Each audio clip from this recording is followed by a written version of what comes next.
Good morning. Friday morning.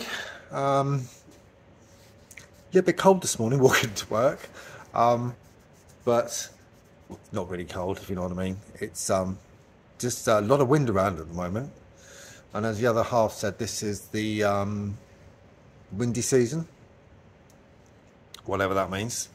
So obviously there's strong winds at this time of year, as I said, which is not great for bushfires should they start, because the wind will just exacerbate that problem even more. So yeah, that's not good.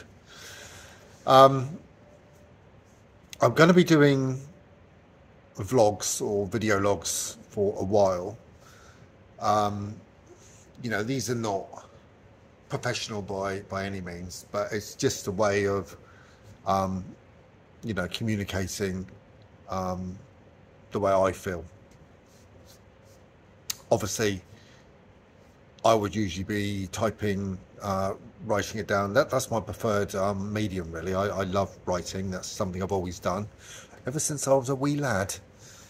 I've always written, and yeah, so I won't be doing that as much, and the reason is because of this. So this is a wrist brace. I've got a lot of pain down here. Now, from what the GP said, he said it's ulnar nerve neuropathy. Apparently, the ulnar nerve runs from the elbow all the way down to the wrist. Now, I thought it was carpal tunnel syndrome. He doesn't think it is, because that would be here in the wrist, and I don't really get any pain there. Apparently carpal tunnel syndrome is also worse at night, and I don't have any pain at night at all. It's only pain when I'm doing something. So when I, you know, lifting something or typing, that's when the pain is at its worst.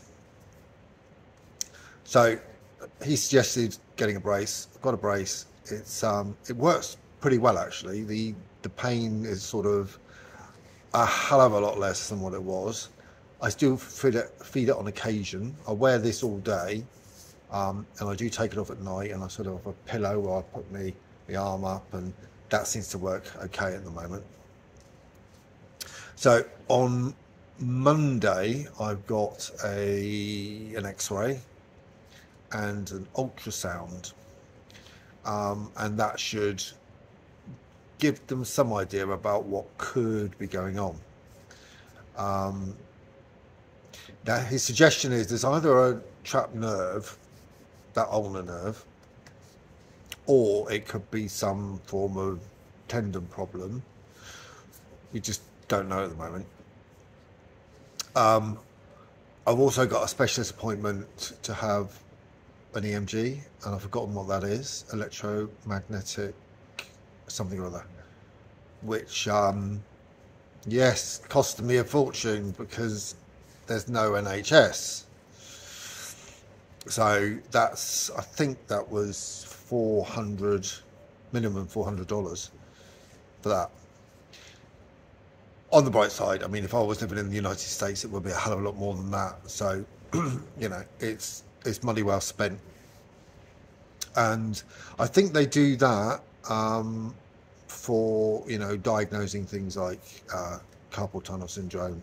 I don't know the ins and outs of it. This has sort of been going on for a while, so it's gradually crept on and on and on, up and up and up, and it got to a point, I guess, a few weeks ago where it was really painful, especially around Christmas time. So yeah, it was a case of, you know, I had to do something about it. So we'll see how that goes Monday. The other one isn't until February the 13th. So, but other than that, I feel actually really well. It's just that. I mean, God, I've had so many ailments in the past, it's untrue. So, you know, this is nothing in comparison, really. And I'm sure it'll be absolutely fine. Had a good Christmas. Very quiet. Just the other half's mum and a couple of friends over, and that was it really. I mean, I was back at work on Boxing Day anyway. I had Christmas Eve and Christmas Day off, so the madness of shopping on Christmas Eve. Luckily, everything was open here at 8 o'clock in the morning on a Sunday, which, yeah, because normally you have to wait till 11 here. 11 o'clock to go shopping on a Sunday. That is incredible. I know it's 10, I think, in the UK, but here it's 11, which is madness because you sort of waste all your day waiting around before you can get your weekly shop, because that's the only day really that we can do it. So yeah, so I'm glad Christmas is out of the way. To be fair, it's it's not something that I'm gonna do next year. I really cannot be bothered with all of the mess, the cooking, especially in the heat. I just can't be bothered. I just want I'll probably just go out, book up something and go out for a meal. That's probably the best thing to do. No more cooking at my age. No, hate it.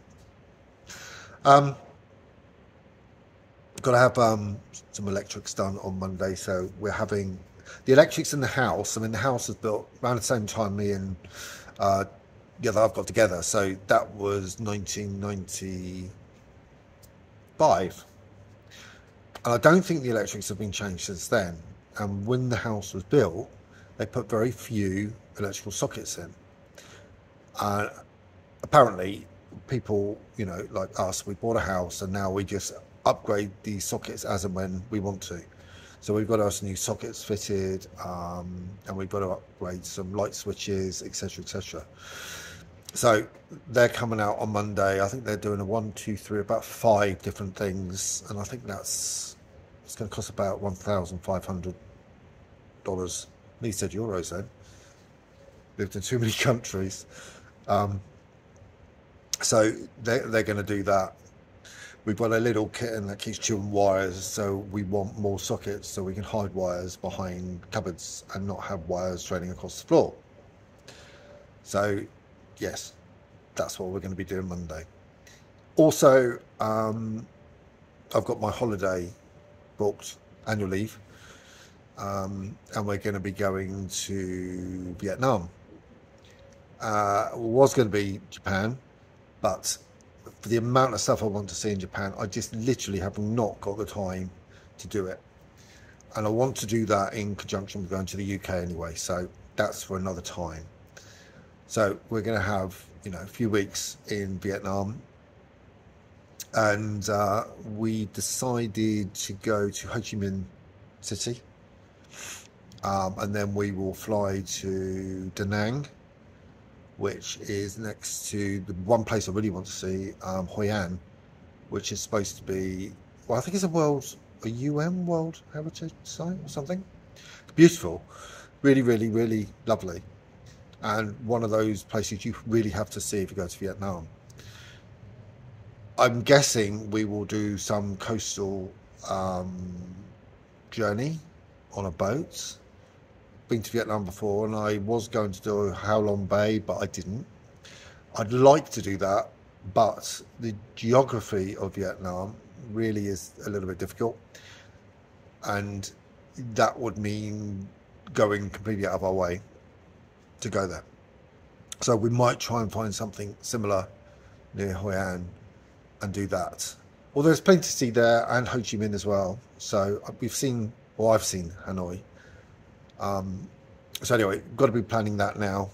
Just going to sort out flights the weekend, and yeah, I'm looking forward to it. I know, and somebody said to me the other day, "You've only just got back from Thailand."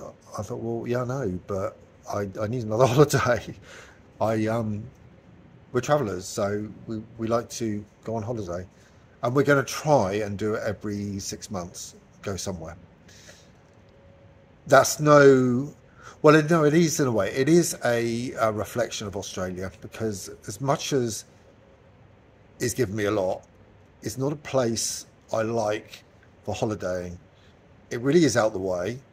and we do have to travel long distances to get anywhere, which is an issue, but I would rather do that than holiday here, because there isn't much here. It's just a suburban, I wouldn't say wasteland, but it's just a suburban idyll. It's lovely, you know, you've got, you know, good job. Houses are lovely, very American in style, but it gets boring. And I want to see Asia, and I want to see more of Asia, and I want to do Vietnam, and I want to do Japan, and I want to do all these things, and I'm here, so I can do that. So hopefully we can do more of that. Yeah, there isn't much in Australia heritage-wise. So you have to go out your comfort zone and go somewhere else. So we will be doing that in April, which is about 6 months after the last one. And then we'll do another one, I think, maybe back to Thailand in November. I don't know. But November's a great time to visit Thailand. So we'll see what happens. So hope you all have a great week. Sorry it's not a written blog. And I know a lot of people prefer the written blogs. I've had a lot of comments saying, more writing please. And I'd love to. But at the moment, it's just too painful. So, yeah, blogs or vlogs it is for the time being. Ciao.